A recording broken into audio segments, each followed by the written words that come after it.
Welcome to our comprehensive exploration of the sources you shared. We're focusing today on the incredible life and career of Dharmendra Krishan Dole. A true legend of Indian cinema. Absolutely. An actor, producer, and politician whose influence spanned an incredible 65 years. He passed away recently on November 24th, 2025, at the age of 89. And his career trajectory is, well, it's almost unparalleled in Hindi cinema. We're talking about a man who appeared in over 300 films. And there's a key achievement in the material, a still-standing record. That's right. He holds the record for starring in the highest number of certified hit films in the history of the industry. It's an incredible statistic. That one fact alone tells such a powerful story. So our objective here is to go beyond just the numbers and really try to understand the scope of his cultural influence. Right. How a man known so affectionately as India's He-Man and Garam Dharam evolved into this highly respected, though sometimes controversial, patriarch. The patriarch of one of Bollywood's most enduring families, for sure. We have a huge collection of biographical and professional details, so let's unpack this journey of really grit and commercial dominance that defined him. It's the sheer perseverance that stands out to me, especially when you look at his origins. He wasn't, born into this. Not at all. His path was marked by a lot of struggle from the very beginning. A huge amount of struggle. So let's start there with the foundation of the legend. Before he became a megastar, his roots were deep in rural Punjab. What do we know about his origins? Well, Dharmendra Krishan Dole was born on December 8, 1935. This was in the village of Nasrali, which is in the Ludhiana district of what was then British India. And his family background? He was from a Punjabi Hindu Jat family. We get a very clear picture of his upbringing. He spent his early life in the village of Sanawal. And his father was a headmaster, right? Yes, at the government senior secondary school at Laltan Kalan, Ludhiana, which is where Dharmendra also studied. So you see a background rooted in education, in structure. A respectable, educated background, but one that's completely separate from the world of cinema. Completely. And that initial journey into that world sounds just exceptionally rough. The material says his first try in Mumbai was a complete failure. What happened there? He took the leap, full of ambition, but Bollywood is famously harsh on outsiders. Of course. And that first attempt to break in was a total washout. The rejection was so complete that he was forced to go all the way back home to Punjab. And the sources mention the job he took when he got back. They do, and it really underlines the desperation. He took a job with a drilling company. I mean, can you imagine? The future He-Man, who would soon dominate the screen doing this tough manual labor job. Believing his dream was completely over. Exactly. It must have been so demoralizing. So what prompted him to risk it all again? To risk another failure? It just speaks volumes about his drive. The second attempt was sparked by an advertisement. He saw a notice for the Filmfare magazine talent hunt. And that gave him a structured way back into the city. A renewed sense of hope. And it's a poignant detail that, he only placed second in that contest. The winner, a guy named Suresh Puri, pretty much vanished from the public eye. So winning isn't everything. Not at all. And even after that, Dharmendra didn't immediately find success. The early professional hurdles were still so intense. To the point where he was ready to give up for a second time? Yes. The material highlights that he was reportedly about to leave Mumbai yet again, just feeling overwhelmed by the struggle. Until someone stepped in. Contemporary, another aspiring actor who would later become a huge star himself, Manoj Kumar. And his intervention was pivotal. Absolutely. He persuaded Dharmendra to stay. It's one of those moments that really changes the course of cinema history. His debut finally came in 1960. Dil Bhi Tera Hum Bhi Ter. Was this the big break? Far from it, actually. That film largely failed to perform at the box office. It just went unnoticed. So the superstardom was built on patience? A lot of patience. His first real commercial success only came a year later, in 1961, with Shola or Shabnam. And then a few more hits followed. Yes, like Amapad in 62, and then Bimal Roy's critically acclaimed Bandini in 1963, which, interestingly, won the National Film Award for Best Feature Film in Hindi. So the 60s started out slowly, establishing him more as a serious, promising actor. Exactly. Not so much the heartthrob or the action star he would become. That comes a little later. Which sets the stage for the mid-1960s. This is where he really begins his ascent, moving from a newcomer to a recognized commercial force. The transformation really started in 1964 with the super hit Aai Milan Ki Bella. And what's intriguing here is that he actually played the antagonist in that film. Against Rajendra Kumar and Sarah Banu. And yet his performance was powerful enough to earn him his first major nod, a nomination for the Filmfare Award for Best Supporting Actor. He was building his reputation, playing these roles with real teeth. And that same year, 1964, also brought a much more serious film, Hakikat. That's the Chitnanan war drama. It was based on the very recent and somber history of the Sino-Indian War of 1962. And the film was a major success. Critically and commercially, yes. A super hit. It connected so deeply with the national sentiment, and its song, Karshele Hamfida, became, universally popular. So he could do both. Escapist cinema and serious patriotic drama. He had that range. But the real commercial game changer, the one that made him a box office certainty, seems to have been Fool Our Pathar in 1966. Absolutely. Fool Our Pathar was massive. He reunited with Meena Kumari, and the film just topped the box office charts. It became a certified major blockbuster. And the success was so significant that it immediately cemented his reputation as a saleable star. And he got his first Best Actor nomination for it. For the first time, yes. He was no longer just a supporting player or a promising face.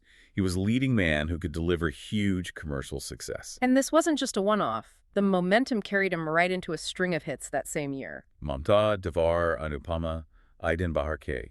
And it's worth noting that Anupama specifically brought him that critical recognition at the National Film Awards, reinforcing his range. But the late 60s, that's what cemented his critical standing, which is often overlooked because of his later action image. I'm glad you brought that up. Many critics and fans still point to his 1969 performance in Hrishikesh Mukherjee's social drama Satyakam as his best ever. Widely, perhaps universally, considered his career best acting performance.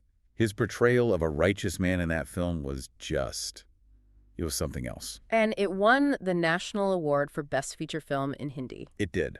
So this period really confirms that balance he had. The ability to deliver artistic brilliance right alongside that commercial viability. The late 60s also saw a massive shift in Bollywood, didn't they? The emergence of Rajesh Khanna. The first true superstar phenomenon. It was an era of unprecedented mass hysteria surrounding Khanna, and a lot of career, they really suffered a sharp decline. But not Dharmendra's. No. What's truly fascinating, according to the sources, is that during this incredibly volatile period, he and Dev An were the only two leading actors whose careers remained completely unaffected. He was weatherproof. He really was. He closed out the decade strong with the super hit Aya Sawan Jahom and 3 more successful films in 1969. He just maintained his position regardless of the competition. That resilience is the perfect setup for the 1970s, which is often seen as his undisputed zenith, the era that officially crowned him superstar. And that decade is so heavily defined by 2 things: his action hero image and, of course, an iconic personal and professional pairing. Hema Malini. Hema Malini. The 1970s started with immediate success for them. Their chemistry was instant in films like Tumasin, Main Jawan, and Sharifat. And that pairing would go on to become the most successful of his career. Absolutely. 13 films together. They would dominate the decade. Let's focus on the game changer of this period. Mera Gaon Mera Desh in 1971. The sources label this film an all-time blockbuster. That's a very high classification. It's the highest tier. And that film completely redefined him. It was this seminal action drama that definitively established his rugged, charismatic image as the ultimate action hero. And its influence went far beyond just his own image. Oh, absolutely.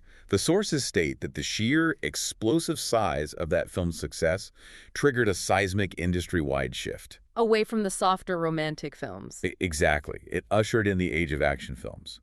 Dharmendra literally shaped the industry's output for the next decade. And once that action hero image was set, his commercial peak was almost instantaneous. Yes, the mass appeal from Marigaon Maradesh in 71, followed by rapid-fire hits like Sidar Gita, Raja Jane, and Samadhi in 72. He just took off. He officially surpassed all his contemporaries. This run of success elevated him to the undisputed #1 position, earning him the formal title of superstar from the trade. And the sheer volume of work during this period is staggering. 1973 is highlighted as the best year of his entire career. 7 successful films in 1 year. That's almost 1 hit every 7 weeks. It's unbelievable. The consistency is just mind-boggling. His first release that year, Loafer, was a super hit, and its soundtrack, especially the song Aaj Mausam Bada Beimam, became one of the best-selling Hindi film albums of the entire decade. So he was defining popular culture through the music of his films as well. In every way. And that year also saw the conceptual birth of the masala film genre, a term you hear all the time. Right. So what exactly is a masala film, and why is Yaran Ki Barat considered the first? That's a crucial concept. A masala film, masala meaning spice mix, is a uniquely Indian style that deliberately blends multiple genres. Action, comedy, romance. Song and dance, heavy melodrama, all of it. It's blended into a single, highly entertaining product designed for mass appeal. And Yaran Ki Barat perfected that blend. It's identified as the genesis of the style because it perfected it. It structured the entire narrative around these varied high-octane elements. It was a structural innovation. And a huge blockbuster. A huge blockbuster. And it featured the second best-selling Bollywood album of the 70s. But 1973 didn't stop there. He also had Jungnu, which was a blockbuster not just in India but also in the Soviet Union. 7 successful films in 12 months. It's an industry record that just shows his star power was overwhelming. It was. All of this leads us to 1975, and the film that defines Hindi cinema globally, Sholay. A legendary film. But the sources reveal something astonishing about its initial release. It flopped. It did. It's hard to believe now, but Sholay was released in August 1975, and it faced really poor box office returns in its first 2 weeks. Why? A combination of sort of lukewarm reviews and, surprisingly, a lack of effective visual marketing. Audiences just weren't being drawn to the theaters at first. And the panic was so severe that the director and writer actually considered changing the film's ending? They absolutely did. Ramesh Sippy and Celine Javed were seriously contemplating reshooting the final sequence. To let Amitabh Bachchan's character survive. Specifically, to let Jai survive. But they abandoned the idea because starting in the third week, the tide turned dramatically. What changed? What did the audiences see that the critics missed? This is what defines Sholay's legacy. Audiences responded to the sheer cultural experience of it. They embraced the blend of action, humor, unforgettable dialogue. And the two anti-heroes. Jai and Viru, played by him and Amitabh, fighting against this irredeemable villain, Gabbar Singh. Word of mouth just spread like wildfire. By the third week, it became an overnight sensation and rapidly achieved all-time blockbuster status. The records Sholay set are the stuff of legend. Let's clarify some of the terminology here for our listeners. Let's start with Golden Jubilee. A Golden Jubilee means a film ran continuously in theaters for 50 consecutive weeks. Sholay achieved an absolutely unprecedented record of 60 Golden Jubilees across India. 60. 60. And it was the first film in India to celebrate a Silver Jubilee, that's 25 weeks, at over 100 theaters simultaneously. And famously, it ran continuously at Bombay's Minerva Theatre for over 5 years. A run like that is just incomprehensible today. Impossible. And maybe the most telling statistic is footfalls. The sources give a truly staggering number for audience attendance. What does footfalls mean? Footfalls is the definitive measure of actual tickets sold, regardless of ticket prices or inflation. It's the clearest way to compare historical audience size. And for Sholay, it's 15 to 18 crore. Which translates to between 150 million and 180 million tickets sold, just in India. It remains the highest-grossing Indian film in terms of audience attendance to this day. It's an enduring measure of his mass appeal. And his international draw was equally massive. You mentioned it with Jugnu, but there's also Dharmendra. That's a perfect example from 1977. In the UK, Dharmendra set a record initial collection. And even more impressively, it sold 32 million tickets in the Soviet Union. So he was a genuine global star, decades before that term became common. He really was. So moving beyond the late 70s, the box office landscape changed. But the sources make it clear that Dharmendra's sheer popularity ensured sustained success well into the 1990s. His ability to guarantee an audience remained intact. While the sheer volume of all-time blockbusters slowed down after 1977, he was still a massive commercial force. He staged a big rebound in 1982. A significant rebound. He delivered 5 commercial successes that year, which just speaks to his durability. Rajput, Battle Ki Aag. A whole list of them. And he proved that his remarkable feat from 1973, those 7 successful films, was repeatable. He matched that record years later. In 1987. In 1987, he once again delivered 7 successful films. And crucially, one of them, Hukumat, emerged as the highest-grossing film of that year. So he wasn't just succeeding, he was still leading the box office. A remarkable feat spanning 2 decades of dominance. But the 1990s brought some external challenges that really impacted his career momentum, especially with one big multi-starrer film. The early 90s were disruptive. While Tahalka in 1992 was his final certified hit as a lead actor, His momentum was unfortunately broken by events completely outside the film world. With the film Kshatriya. Yes, his 1993 multi-starrer Yeah. Kshatriya. It took a record opening, showing his star power was still immediate, but its collections dropped drastically and the film ended up flopping. Why? It was pulled from theaters. And this was directly linked to the aftermath of the 1993 Bombay bombings. We need to be clear about the context here. The film's failure was tragic, and entirely due to circumstances surrounding his co-star, Sanjay Dutt, and his involvement in that case. So amidst the public outrage and political pressure, the film was essentially removed from circulation. Exactly. It made a commercial success impossible, despite its enormous initial draw. It was a failure of a circumstance, not of his star power. After the mid-90s, he then transitions into character roles, a smart career move that renewed his relevance. He officially shifted to character roles in the late 90s, starting with the super-hit romantic comedy Pyar Kiya to Darna Kiya in '98. After a brief hiatus, his career saw a clear renaissance in 2007. That 2007 return was multifaceted. He had commercial success with his family in Apney. And critical success in the ensemble drama Life in a Metro. And we have to mention Johnny Gadar from that year. We must. A neo-noir thriller that failed commercially on release but garnered immense critical praise. It later attained undeniable cult status. It showed he was still willing to take risks. And work with younger, innovative directors, like Sriram Raghavan. It showed great flexibility late in his career. And his career spanned right up to his passing, culminating in a highly successful return to mainstream family drama. That was Karan Johar's 2023 film, Rocky Aur Rani Ki Prem Kahani. It was a global success. And it won the National Award for Best Popular Film. It did. And his very final film, the war drama Ickis, was released posthumously in 2025, bringing his 65-year cinematic journey to its close. It's clear his commercial record is basically unmatched. Yet, despite holding these records and being the undisputed #1 actor for years, his relationship with the formal film award system was, well, it was fraught. It's a key paradox in his legacy. The sources highlight the significant and very public disconnect between his mass appeal and institutional recognition. When he received the Filmfare Lifetime Achievement Award in 1997, He became visibly emotional. He used that moment to state openly that he had never won the coveted Filmfare Award for Best Actor, despite his long, successful career. It was a lasting regret for him. and he had 4 nominations for Best Actor, for Phul Aur Pathar, Marigaon Maradesh, Yadon Ki Barat. But never the win. So if he was dominating the box office to that extent, topping the charts for 4 straight years, why do the sources suggest the critical establishment consistently overlooked him? That's the central question. His He-Man image, the rugged physical action star, was so powerful that the critical elite often seemed to struggle to see beyond it. They assumed the physicality detracted from the acting. It seems that way.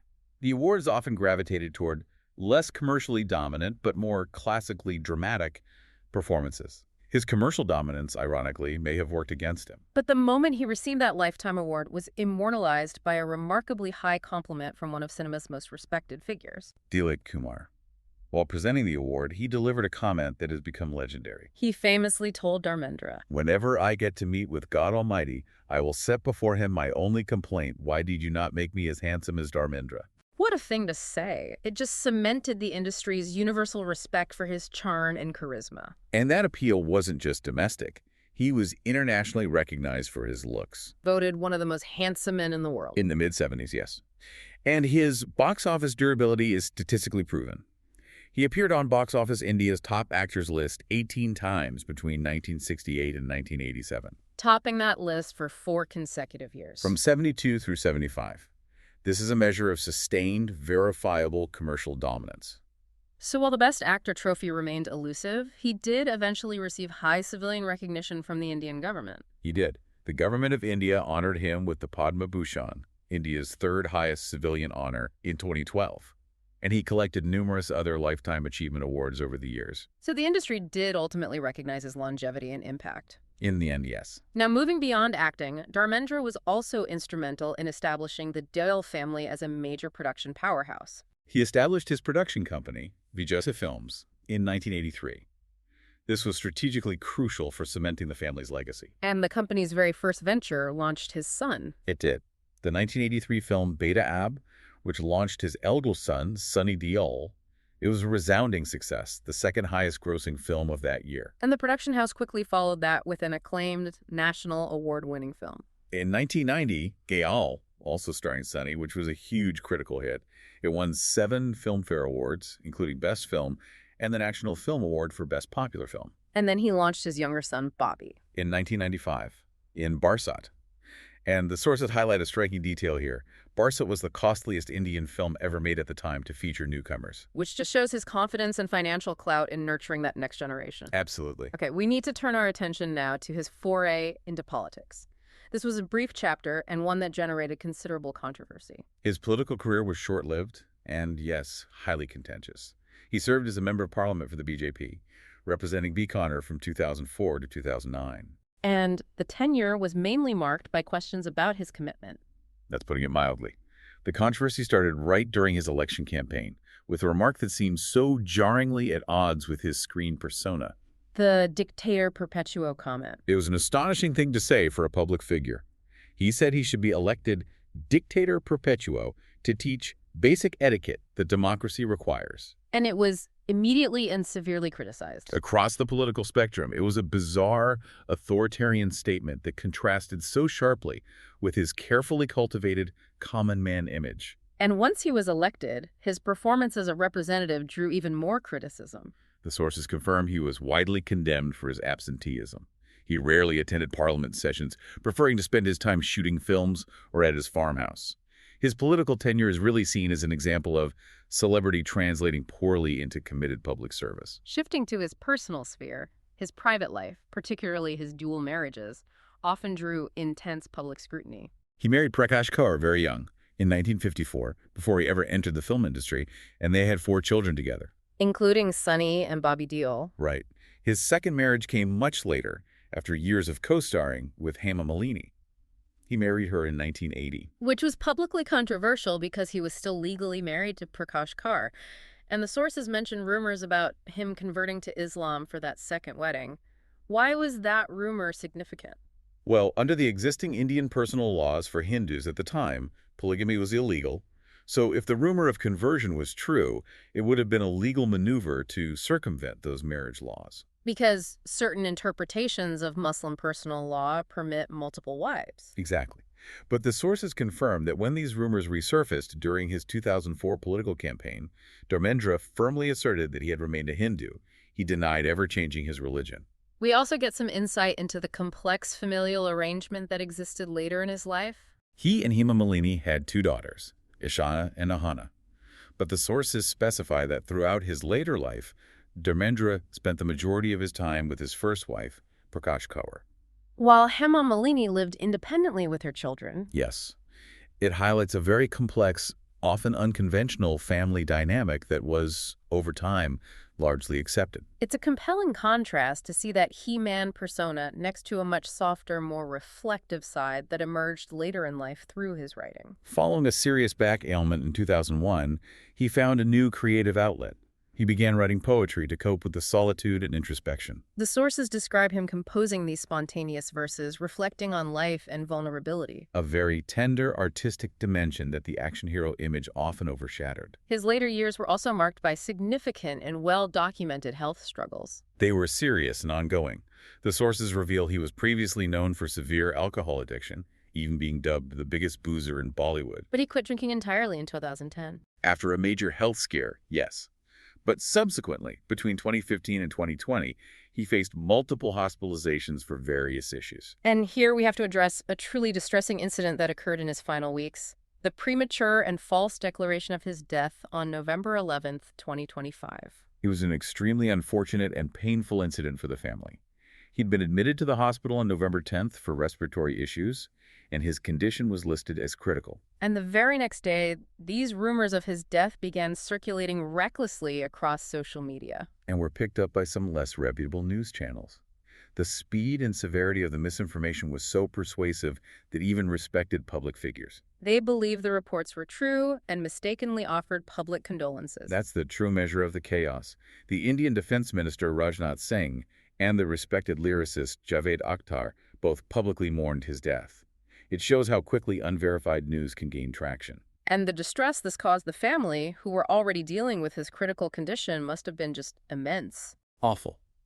Hema Malini and his daughter Aisha Deol had to immediately step in to debunk the information, confirming he was alive. They rightly condemned it as completely unacceptable and irresponsible, It's such a stark reminder of the dangers of unchecked digital information. causing so much unnecessary confusion and significant pain. And sadly, he passed away soon after that ordeal at his residence on November 24th, 2025. The end of an era. Dharmendra's legacy is so complex and colossal.